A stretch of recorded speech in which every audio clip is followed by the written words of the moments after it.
in that. So that's why I say when we talk about commitment, we got to tone it all the way down. We got to go back to the elementary level of the word and start at the beginning. Yeah, start at the beginning. And, Okay. And yes, there was commitment at times. At times, but there was a lot of on and off again. Okay, and through college and even after college, lots of on and off again.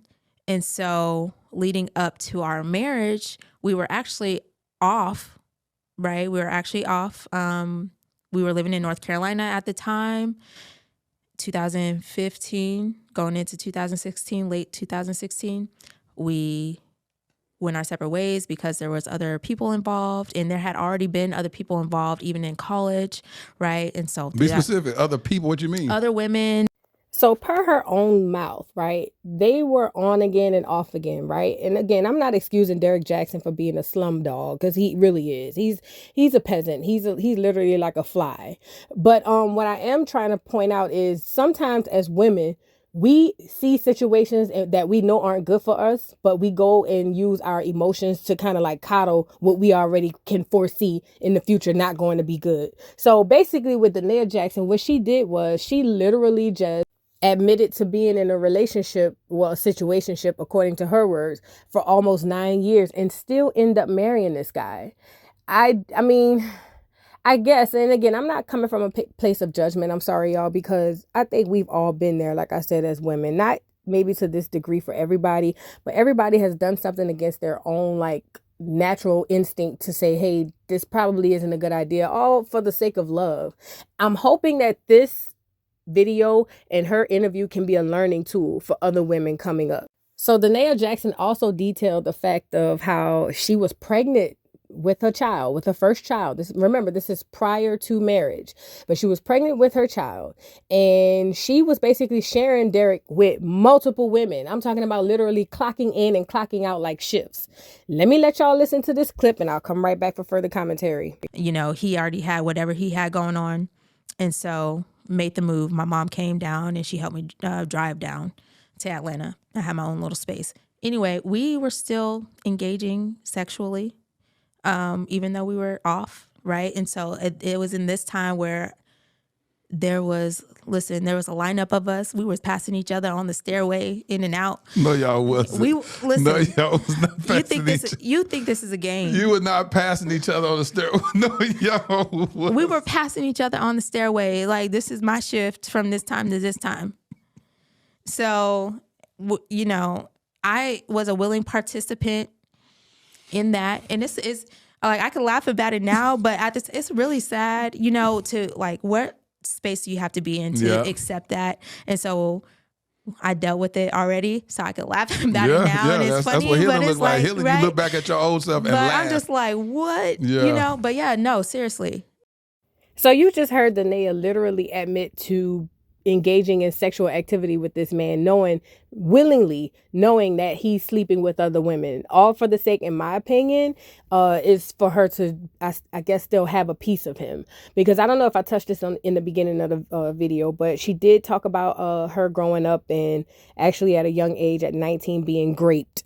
I want to make sure I pronounce that correctly, but being raped, you know what I mean, at 19, and literally meeting Derek 3 weeks later. I believe, and this is just my belief, I believe that she had abandonment issues. I think she kind of touched on that as well in the interview, but I believe she had abandonment issues and she just wanted to be loved. So maybe she felt like sharing Derek at this time would have been the best thing for her to do, because at least she'll still have some sort of connection with him.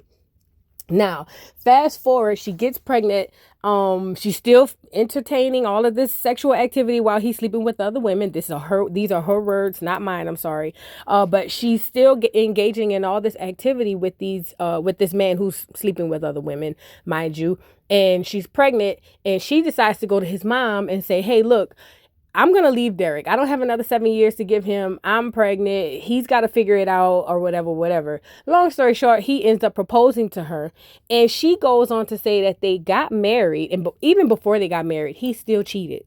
He was cheating even on the day of the wedding, on their honeymoon. He was sitting in the bed texting other women. She said she never had one piece of somewhat bliss, or be able to say, hey, look, this is my husband. You know what I mean? And he loves me, and we're putting all this behind, because she was so busy, just bragging to everybody, hey, I got a man, call me Mrs. Jackson, call me Mrs. Jackson.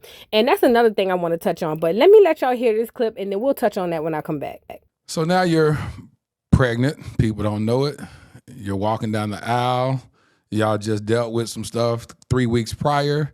You have reason to believe that this other woman that you already know he messed around with, she's posting stuff for the world to see on Instagram, hearts around it. He behind her, they taking his picture. He tried to hide the actual haircut appointment. And so you already suspect about that. You get married that day. Was that a day of wedded bliss? Were you happy that you try to put everything behind the veil and said, I'm going to put all the past behind us. We're going to start afresh. We're going to start anew. And I am now Mrs. Jackson. Call me Miss Jackson if you're nasty. Yes. All of the above. No, I was so excited to be getting married. And again, my mentality at that time is where like, I'm getting married. Everything is like my dream wedding. And I won. I won out of all of won. y'all. And so everything is falling into place. Well, after that I do, was everything going great for a period of time? Was there a period of time of wedded bliss? Don't say define what wedded bliss is. Okay, no. We're not going to do that then. So wedded bliss. Was it happy? Was it like, oh, he stopped? I'm not threatened by other women that he's bringing into the relationship. No. We're good. He's thriving. He's doing these car videos, and he's thriving, inspiring millions of women across the world. And he's treating me the same way as what he's telling other women to accept treatment as. He's honoring me as his queen. I'm his wife, and he's treating me accordingly. Okay, so no. No, it was not. And I wish it had been. But so after that, we went on our honeymoon. That was great. Even at the honeymoon, it was like he was on his phone a lot. And so, I felt some type of way about that. But I whatever, he has to work because, look at the life I'm living, So Danae Jackson just explained that she has been having issues with Derek Jackson prior to the marriage, even during the marriage, and everything else. And for me, it's like I see how other things can cloud your judgment when it comes to relationships, because she even spoke about how like they were successful and everything was going well in that room, but he had never been basically faithful to her, like at all. And it's very telling that Black women, especially, I can't speak to any other race, but I can speak to my women. We come up on that Betty Wright era where she said having a piece of man is better than having no man at all. And that's probably the worst thing I've ever heard a woman say. Nevertheless, here we are. And it causes us to accept things like this, all for the sake of saying I'm married, or all for the sake of being married or being in a relationship, feeling chosen, feeling picked, feeling like somebody loves you enough for them to want to have your hand in marriage. I know I've been there. And I'm just being honest. However, I just feel like this is a learning situation that we need to use. We don't need to go and play the victim Olympics and go into the sympathizing and empathizing mode and go, oh my God, I understand how you're feeling. I was there too. Oh my God. And not learn from it. We need to learn from this type of situation, right? Because we have all been, Danae Jacksons of the world. You understand what I'm saying? So I really felt that this was very important to highlight in this interview. And remember, this is only part one, but I really felt this was very important to highlight. Now, the biggest thing I wanted to highlight is what I wanted to share lastly. And this is to Black women all over the world. Listen, I know that Black women, especially in America, have the lowest rate of marriage, right? Meaning we are less likely to get picked for marriage, which may not be the worst thing of all, seeing the kind of men we got. But that's neither here nor there. Listen. We are the lowest likely to get married, right? So when we do get married, we take whatever scraps, whatever pieces, whatever trash, whatever we can take just to say we're married. And this is the worst part. It's not a flex on other races of women. It's not a flex on other men. It's only a flex on Black women. And that's that anti-Blackness that we have against ourselves that we don't even realize we have. What do I mean by that? Danae Jackson married this man after getting pregnant, sharing him during her pregnancy with multiple women. He's never been faithful to her. He's never done anything to show her that he truly loves and adores her. He honestly only stayed with her because she threatened to leave with the baby prior to her obviously having the baby. But he only proposed to her because of that. And all that going on, she still decided to marry this man because what? Because of love? Let me say this.